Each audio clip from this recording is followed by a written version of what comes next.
world. It was a pleasure to talk to you on that issue. Of course, we'll bring you all the updates coming out of negotiations there when we get them. We move on now to other diplomatic developments, and the Danish Prime Minister Mette Frederiksen will be visiting Nuuk for talks with her Greenlandic counterpart after a turbulent week that saw Donald Trump back down from his threats to seize the Arctic island. Frederiksen will travel to Nuuk from Brussels, where she held talks with NATO Secretary General Mark Rutte, who reached a purported deal with Trump in Davos this week on Greenland. Rutte and Frederiksen also agreed that the alliance should boost work to improve security in the Arctic. Andrew Latham joins us now. He's an international affairs expert. He joins us live from Minneapolis to discuss this further. What a week it has been, Andrew, at the World Economic Forum in Davos, Switzerland. Of course, everyone was waiting for that Donald Trump speech where he eventually did rule out the use of force, but he said a deal to acquire Greenland, annex Greenland, still remains slightly unknown.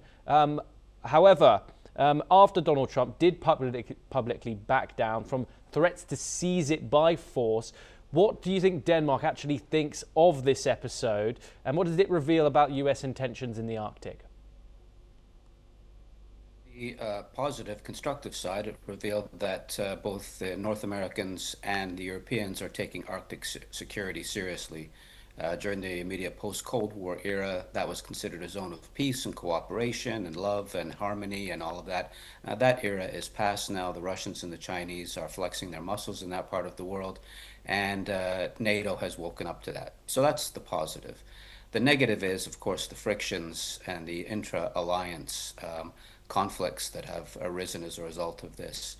I don't think the memory of this will fade very quickly. I think the Europeans in particular will have been scarred by this experience, and that's going to undermine transatlantic collaboration and cooperation. It needs to be said, too, that within North America, it's also another wedge between Canada and the United States. And in terms of Arctic security, as anybody who has a globe or a map knows, Canada actually matters in terms of Arctic security. And Prime Minister Carney, of course, has made some overtures to China, trying to rebalance the relationship between Ottawa and Washington. None of this bodes well for intra-alliance solidarity in the face of growing challenges and threats in the Arctic. So not constructive, not a constructive episode. The U.S. could have had everything it's going to get out of this deal without any of this sound and fury. And then there's the negative cost, the downside to all of this. So a net loss, although not completely without some positives. And of course, Andrew, there is still a population on Greenland, a population of people, although small, around 57,000 people, the majority of which don't want to be part of the United States. Mette Frederiksen, the Danish Prime Minister, heading to the island today at a very sensitive moment, of course. Is this visit about reassurance or about reasserting Denmark's authority as Greenland's strategic value rises?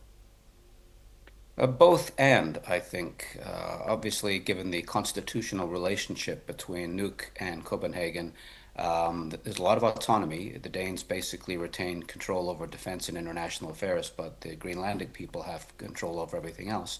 And so there's a need to reassure the population of Greenland that Denmark is not abandoning them, but it's also not going to reassert its colonial power or anything like that.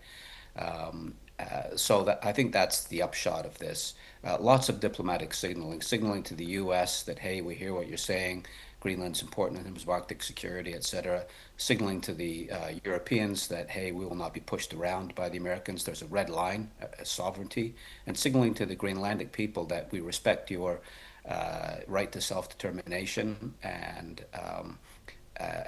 nothing has changed in that regard. So a lot of mopping up, as it were, after this particular episode. At least on the European and Danish and Greenlandic side, not so much yet coming from Washington.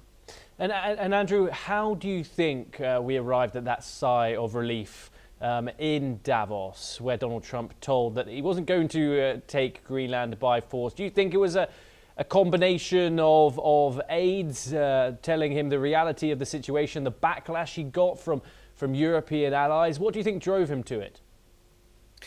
I think that's part of the equation. I think there's two other factors that we need to bear in mind. One of which is the so-called madman theory, made popular by Richard Nixon back during the Cold War.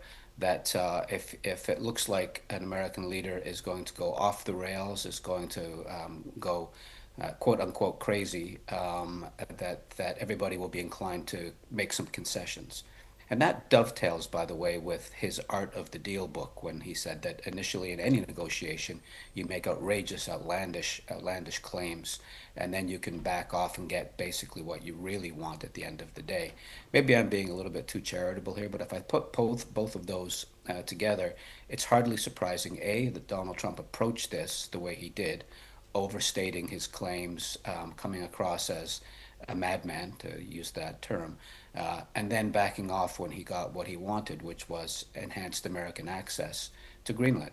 The irony is, he already had that right to enhanced American access and a bigger American footprint under the 1951 treaty with Denmark.